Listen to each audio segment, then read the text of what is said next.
Number 10. The Iron Chair. The iron chair, sometimes called the chair of torture, was a favorite of inquisitors during the plague years. It looked like an ordinary wooden or metal chair, except every inch of the seat, armrests, and backrest was covered in hundreds of sharp iron spikes. The victim would be stripped naked and tied down so tightly they couldn't move. Sometimes the chair was heated from below with fire, turning it into a slow, burning execution. In many cases, the condemned wouldn't die immediately. The spikes didn't pierce major organs, which meant the victim could stay alive for hours or even days, screaming in agony. The goal wasn't always death. It was confession, submission, and fear. Number 9. The Pier of Anguish. This device is as twisted as it sounds. It was a small, pear-shaped metal instrument inserted into the mouth, rectum, or, most horrifically, the female reproductive organs. Once inside, a screw mechanism would be turned, causing the leaves of the pear to expand outward. The result was instant, excruciating pain and irreversible internal damage. During the play, it was often used on people accused of witchcraft or spreading disease, especially women and foreigners blamed for poisoning wells or cursing livestock. There's debate over how widely it was used, but historical accounts confirm that similar expanding devices were part of European interrogation tools throughout the late Middle Ages. Number 8. The Breaking Wheel, also known as the Catherine Wheel. This enormous wooden wheel was one of the most public and symbolic torture methods of the time. Victims were tied to the wheel, and executioners would smash their limbs with an iron bar or hammer, breaking bones one by one. Afterward, the body was often woven into the spokes of the wheel and left to die slowly from shock or exposure.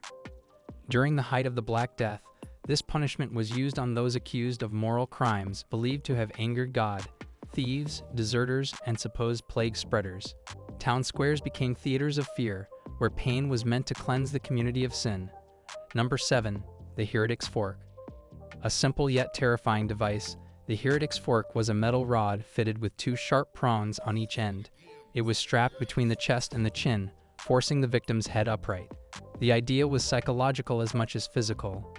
Any movement, even a nod or attempt to speak, would drive the prongs into flesh. Victims were left suspended this way for hours, unable to rest, eat, or pray. It was commonly used by inquisitors who wanted to keep prisoners awake and terrified without leaving visible wounds. And during the plague years, silence itself became torture. Many people confessed to anything just to make it stop. Number 6. The Rat Cage. In an age when rats were literally spreading the plague, this device was especially cruel. A metal or wooden cage was strapped to the victim's stomach or chest, and a live rat was placed inside. The open end of the cage was pressed against the person's skin, and hot coals or flames were applied to the outside. The panicked rat, desperate to escape the heat, would begin gnawing through the victim's flesh to burrow its way out. It's gruesome, but documented in several European chronicles as a punishment for those believed to have brought the plague upon the town. Ironically, the real plague rats were left untouched. Number 5. The Judas Cradle. This was one of the most humiliating and painful devices of the Middle Ages. The Judas Cradle was a tall, pyramid-shaped seat. Imagine a pointed metal cone on a wooden frame. Victims were hoisted above it and slowly lowered so that the tip entered the body through the anus or genitals. The person's own weight caused the point to pierce deeper and deeper, often leading to infection and a slow, agonizing death. During the Black Death, those accused of heresy, sodomy, or witchcraft could face this punishment in public. It was intended to purify the soul through suffering, a concept disturbingly common in the religious thinking of the time. Number 4. The Brank, Scold's Bridle. Fear of disease often turned to hatred toward women, especially outspoken ones. The Brank, or Scold's Bridle, was designed to silence them. It was a metal cage that fit over the head, with a flat piece of iron, called the bit, inserted into the mouth. Some versions had sharp spikes that pressed against the tongue or cheeks, making speech impossible and movement agonizing. Victims were paraded through the streets as an example. It was less about interrogation and more about humiliation. During the plague, rumors often targeted midwives or healers, women accused of witchcraft simply for trying to help the sick. The Brank was their punishment for spreading lies and disease. Number 3. The Rack. Perhaps the most iconic torture device of all time, the rack was widely used by inquisitors and royal courts alike. It consisted of a large wooden frame with rollers at both ends. The victim's wrists and ankles were tied to ropes attached to these rollers, which were slowly turned to stretch the body. Bones dislocated, muscles tore, and ligaments snapped. Few could withstand more than a few turns before confessing to anything demanded. In Plague-era Europe, even those who were merely suspected of having contact with infected individuals could be questioned this way. Authorities claimed they were rooting out plague conspiracies, but in truth, it became a tool for control through fear. Number 2. The Brazen Bull. Though originally an ancient Greek invention, the brazen bull made a chilling return in medieval Europe's imagination. It was a hollow bronze statue shaped like a bull, large enough to hold a person inside. Once sealed in, fires were lit beneath it, slowly roasting the victim alive. Ingeniously cruel, the bull was designed so that screams echoed through tubes in its nostrils, turning human agony into a horrifying song.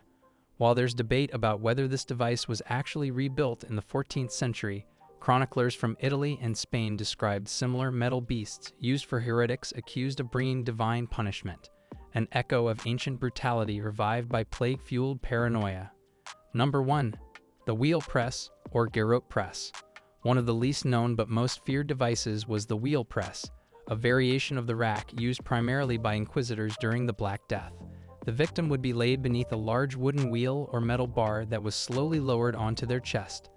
The pressure increased gradually until ribs cracked, lungs collapsed, and breathing became impossible. Sometimes the process was drawn out for hours, with interrogators pausing to demand confessions or repentance between each turn of the screw. Unlike the public spectacle of the breaking wheel, the wheel press was often used in dungeons, quiet, methodical, and absolute. It was pain delivered with precision. Bonus: boiling alive. When the plague hit hardest, many towns resorted to desperate superstition. In parts of Germany and France, plague spreaders were boiled alive in oil or water as public punishment. Officials believed that boiling not only punished the guilty but also purified the air of infection. It was senseless, but in a world that didn't understand germs, fear justified almost anything. Why so much cruelty? It's easy to look back and see these tortures as pure evil, but they were born out of desperation. People had no science, no medicine, and no hope. They thought disease was God's punishment, so they tried to purge sin through suffering. Torture became a ritual, a way to make sense of chaos when entire families were dying overnight. The plague didn't just destroy bodies, it destroyed empathy. And that's why these devices existed. They weren't just tools of pain, they were symbols of a world that had lost all control. Final thoughts. The Black Death may be long gone, but the lessons it left behind still matter. Fear and ignorance can twist human behavior faster than any disease. These torture devices, forgotten by most history books, remind us that the true horror of the plague wasn't only biological, it was psychological. Because when the world was collapsing, people didn't just fight the disease, they turned against each other.